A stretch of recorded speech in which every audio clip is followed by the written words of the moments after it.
Bonjour à toutes et à tous, bienvenue sur Le Porschiste Pro, votre émission 100% Porsche. Je suis très heureux de vous accueillir aujourd'hui. Je ferme les toits comme ça, c'est plus, on s'entend mieux. De vous accueillir aujourd'hui à bord de cette Porsche 911 Turbo. Et c'est pas n'importe quel modèle puisqu'on essaye aujourd'hui la Porsche 993 Turbo qui a été produite entre 1995 et 1998. Elle a fait rêver énormément de Porschistes. Premièrement par sa ligne qui est absolument mythique avec ce bandeau à l'arrière et cet aileron un petit peu plus important sur les modèles 911 Turbo. C'est une voiture qui est juste incroyable. Mais on va voir que c'est pas forcément ce à quoi on s'attend en termes de conduite. On va vous l'expliquer avec Pierre, qui est responsable véhicule d'occasion pour les centres Porsche Paris. Elle développe 408 chevaux. Vous imaginez à l'époque, le 0 à 100, il était abattu en moins de 5 secondes, si je me trompe pas, 4 secondes 5. Je vous mets le chiffre précis juste en dessous. C'est une voiture qui s'alourdit et qui devient vraiment GT. On passe la barre des 1,5 tonne avec cette voiture. Flat 6 386, biturbo, première 911 Turbo à adopter une transmission intégrale. Donc c'est vrai que c'est finalement une voiture qui est assez facile à prendre en main. On va en reparler tout de suite avec notre ami Pierre.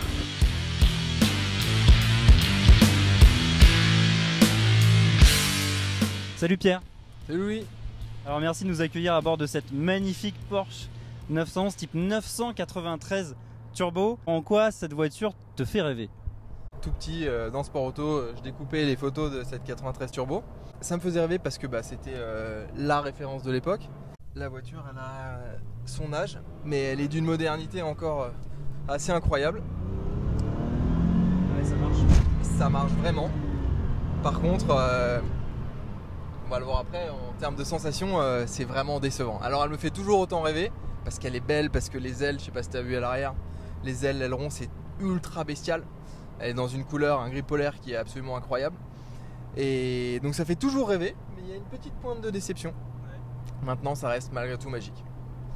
Est-ce que c'est facile à appréhender? On a on sait très bien que les Porsche 911 Turbo de cette époque-là, alors évidemment on pense à la 930 Turbo, il faut remonter quelques années quand même en arrière, sont des voitures qui sont assez difficile à prendre en main parce qu'on a cet effet turbo qu'on connaît bien. On appuie sur la pédale d'accélérateur, la pédale de droite, et en fait le turbo met un petit peu de temps à se mettre en route. Est-ce qu'on a toujours cet effet avec cette 993 turbo et du coup est-ce que c'est à mettre entre toutes les mains? Alors autant la génération précédente, les 64 turbo, étaient quand même des vraies machines pour le coup à ne pas mettre entre toutes les mains. Autant la 93 Turbo, c'est quand même une révolution. Elle est 4 roues motrices, elle est biturbo et c'est une 93, donc avec c'est la continuité des assistances à la conduite. Franchement, la voiture, tu le vois, elle est douce, elle est souple, elle est facile à rouler. Encore une fois, tu as 4 roues motrices, mine de rien. C'est important sur une voiture de 400 chevaux. Ça fait 1500 kg, c'était beaucoup pour l'époque, mais pour aujourd'hui c'est pas énorme. Donc je dirais la voiture, tu peux la donner à n'importe qui à partir du moment où il est un tant soit peu conscient de ce qu'il a dans les mains. Mais sincèrement, c'est d'une facilité de conduite déconcertante. Ça l'est même un peu trop presque. Ouais. Ça fait quelques petits kilomètres maintenant qu'on est à bord de cette voiture. La première impression là, que j'ai, c'est quand même, tu en parlais tout à l'heure, tu disais que c'était assez aseptisé, ça fait vraiment pas de bruit. C'est très décevant d'ailleurs. T'as pas de bruit par rapport à une 93 Carrera toute simple qui fait un bruit magnifique. Ouais. Là, ça fait un beau bruit, mais t'entends rien. T'entends pas grand chose. Et on a essayé ensemble 87 turbo, 92 turbo. Une turbo, ça fait rarement du bruit, sauf sur les dernières 92. Mais une 87 turbo fait beaucoup plus de bruit. Donc, ce point de vue-là, c'est décevant. Ensuite, la boîte de vitesse, elle est très bien étagée, elle est agréable. Maintenant, le débattement, il est relativement long. La direction a pris un petit coup de vieux quand même. On est habitué aujourd'hui à des choses hyper directes. Ce qui reste ultra moderne, c'est tout le reste. Les performances, la tenue de route, tout ça, c'est absolument pas dépassé. Mais vraiment, la déception, c'est ce manque de sportivité, alors que le look est tellement suggestif. On va parler un petit peu de cette voiture que tu as achetée pour le compte du centre Porsche Vélizy. Est-ce que tu peux nous parler un petit peu de la config de cette voiture? Cette voiture, elle a été soignée, elle a été entretenue au centre Porsche Vélizy, donc une partie de sa vie.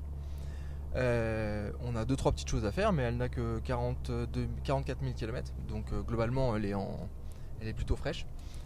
Et quoi te dire d'autre en termes de config? C'est une 93 turbo, elles étaient souvent très bien équipées, et celle-ci l'est également avec le toit ouvrant, le cuir souple.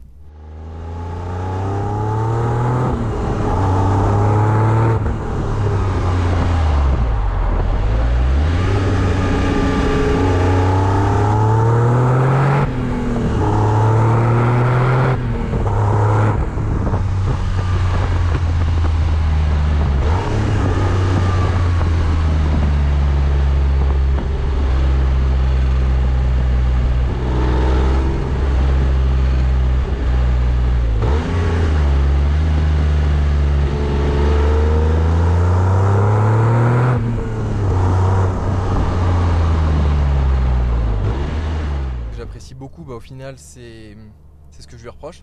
Elle est hyper facile, elle est très ronde, très souple, hyper agréable. Ce que je lui reproche, c'est un manque de sensation flagrant. Aussi bien en termes de sonorité que de sportivité. Tu sens que la voiture, c'est une, pour le coup, on peut dire que la 93 turbo c'est une vraie GT.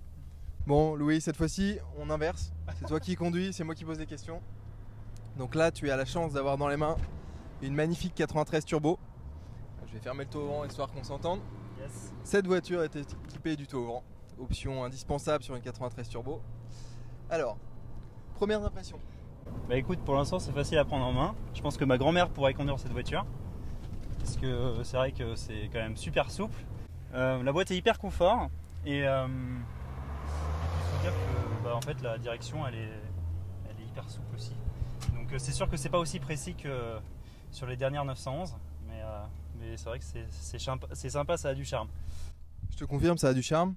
C'est intéressant ce que tu dis, premières impressions, la boîte est souple, c'est confort, ta grand-mère pourrait rouler avec.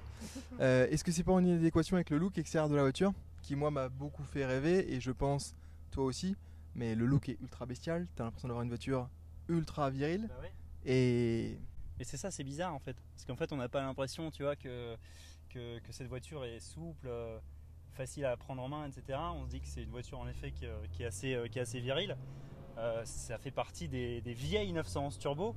Ces voitures sont des voitures qui demandent pas mal on va dire, de compétences en termes de pilotage. Mais en fait cette voiture pas du tout. Quand tu tapes dedans, ça marche quand même, ça fait 408 chevaux, 1500 kg. Tu vas voir, laisse monter, voilà. Et tu sens la courbe de couple. À partir de 3005, ça marche vraiment. Quand tout est sec, tout va bien. Quand il pleut, faut faire attention. Ouais, ça reste une voiture avec un peu de prépondérance sur l'arrière. Mais c'est vraiment facile et c'est vraiment confort. Tu vois, si j'avais les sous pour acheter cette voiture, bon, je pense que j'achèterais pas cette voiture. Néanmoins, si je l'achète, c'est juste pour le look. Parce que le look, il est incroyable. J'adore cette caisse. On est d'accord. Mais d'ailleurs, c'est la majorité des acheteurs achètent cette voiture parce qu'elles l'ont fait rêver. Je serais capable d'en acheter une parce qu'elle m'a fait rêver. Alors aujourd'hui, en termes de budget, t'as une idée à peu près de ce que ça vaut ? Écoute, je dirais à peu près 150 000 euros, comme ça en gros. C'est ça, pour un très bel exemplaire comme ça, avec seulement 44 000 km, oui c'est à peu près ce que ça vaut. Les prix, tu verras tout et n'importe quoi, mais globalement, l'important sur ce type de voiture, c'est d'avoir une belle histoire et surtout un très gros suivi. C'est une Porsche, c'est costaud, mais ça mérite malgré tout d'être suivi régulièrement et d'avoir, on va dire, été aimé et utilisé comme il se doit, c'est-à-dire avec le respect notamment des temps de chauffe des turbos. Voilà. Mais c'est une auto mythique et ça va le rester. Écoute, merci Pierre de m'avoir fait essayer cette magnifique 993 turbo qui est vraiment un rêve. J'étais pas né quand elle était sortie, tu vois. Je l'étais. mais écoute, non, je suis très content d'avoir pu essayer cette voiture parce que c'est vrai qu'elle est mythique et elle fait rêver beaucoup de monde. Bon bah écoute, de rien Louis, avec plaisir et puis à la prochaine. A plus Pierre. A plus.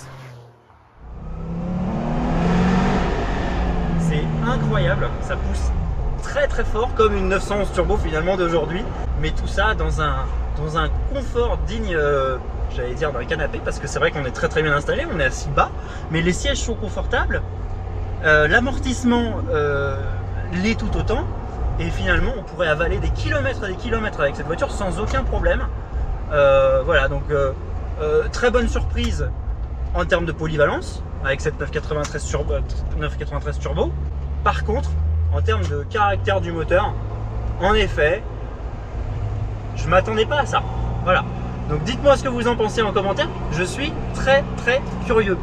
Merci d'avoir visionné cette vidéo. N'hésitez pas à vous abonner à notre chaîne YouTube si ce n'est pas déjà fait. Et à également cliquer sur la petite cloche pour être notifié dès qu'une vidéo sort sur notre chaîne. Et puis on se retrouve très bientôt pour un prochain essai. Et peut-être à bord d'une 911 turbo.